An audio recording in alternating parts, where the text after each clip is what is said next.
알짜배기 증거를 선택하는 것도 더 중요합니다.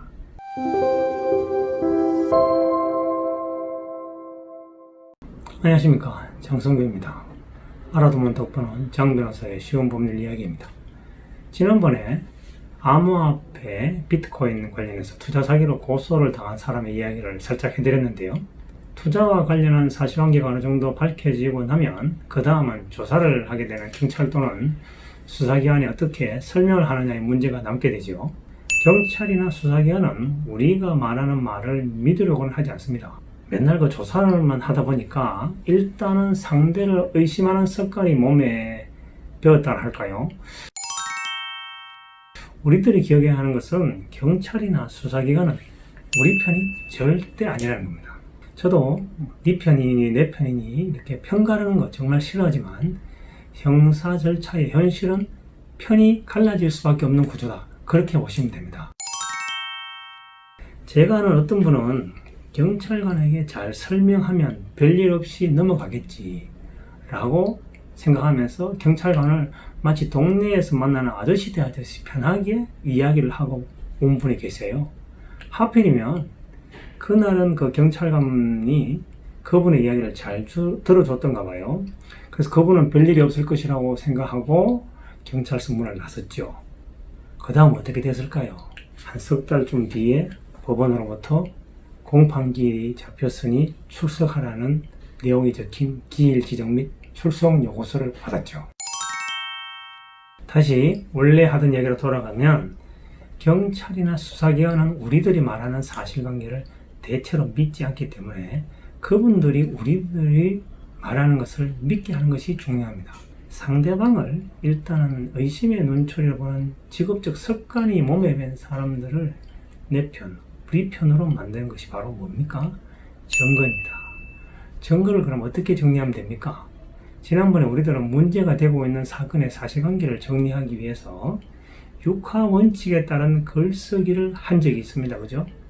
사실관계를 제일 잘 알고 있는 내가 시간적 순서로 정리해본 글쓰기가 완성되면 우리가 해야 할 일이 50% 이상을 했다고 그랬지 않습니까? 그렇죠? 근데 그 다음은 완성된 글쓰기 부분에서 핵심적이고도 중요한 부분을 증명할 수 있는 증거를 거기에 끼워 넣는 겁니다. 암호화폐 이야기 했지 않았습니까? 비트코인 관련해서 투자 사기를 당하였다고 고소를 한 사람은 주장하기를 어떻게 했냐면, 피고수인에게 내가 피고수인에게 보낸 현금을 가지고 비트코인을 사지도 않은 것 같고 설령 비트코인을 샀다고 하더라도 투자를 한다고 하는 회사에 송금하지 않았다는 주장을 했거든요. 그러면서 의뢰인이 사기를 쳤다고 주장했습니다. 그러면 그 고소인의 두 가지 주장, 고소인이 피고소인에게 송금한 현금으로 비트코인을 사지도 않았다, 그 다음에 투자회사로 송금하지도 않았다를 깨부술 수 있는 증거, 그건 뭡니까? 송금한 현금, 받은 현금으로 비트코인을 샀다는 거하고 비트코인을 구매한 것을 투자회사로 보냈다는 것만 입증하면 되는 거죠. 그게 제일 가장 핵심 증거인 거죠. 어떤 분들은 이 단계에서 고소인을 만나게 된 경위, 고소인의 사람 됨됨이, 고소인이 이번 사건 말고도 평소에도 다른 사건 등으로 고소를 남발하는 사람이다, 일부 사실에 대해서는 거짓말하거나 사실을 과장하고 있다 라는 점들을 주저리 부각하려고 하는 경우가 상당히 많습니다. 그런데 그게 과연 우리한테 사건 해결에 도움이 되겠습니까?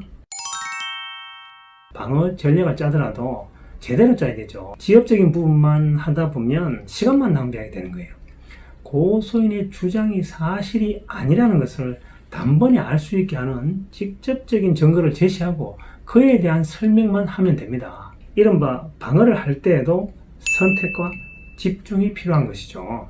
그리고 직접 증거를 이용해서 상대방의 주장을 깨부순 후에 그 다음에 간접 사실이나 보조 사실을 추가적으로 제출하는 것은 좋지만 직접 증거도 제시하지 못한 상태에서 나머지 사실을 아무리 열심히 주장하고 떠들어봤자 경찰이나 수사기관은 신경 안 쓴다는 거죠.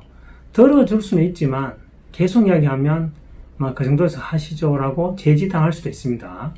또 그 다음에 여기에서 우리가 또 주의할 점이 있죠. 증거라고 해서 모두 우리에게 유리한 증거만 있는 건 아닙니다. 증거를 쳐다보는 관점에 따라서는 우리에게 불리하게 해석될 수도 있는 증거도 있다는 거죠.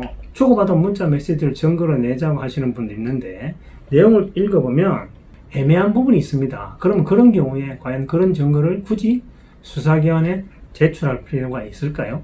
어떤 분들은 사실관계의 1부터 10까지를 모두 증명하려고 증거를 중구난방식으로 마구 내자고 주장하는 분들이 있습니다. 나중에 어떻게 됐을까요? 오해를 불러일으키는 증거에 대해서 또다시 해명을 하느라고 진땀 뺐습니다. 자, 그래서 오늘 이야기를 한마디로 정리하면 증거를 제출하는 것도 중요하지만 알짜배기 증거를 선택하는 것도 더 중요합니다. 알짜배기 증거만 콕콕 집어낼 수 있는 능력이 여러분들에게 팍팍 생기기를 바라면서 오늘은 여기까지입니다. 도움이 되었기를 바랍니다. 장성규였습니다.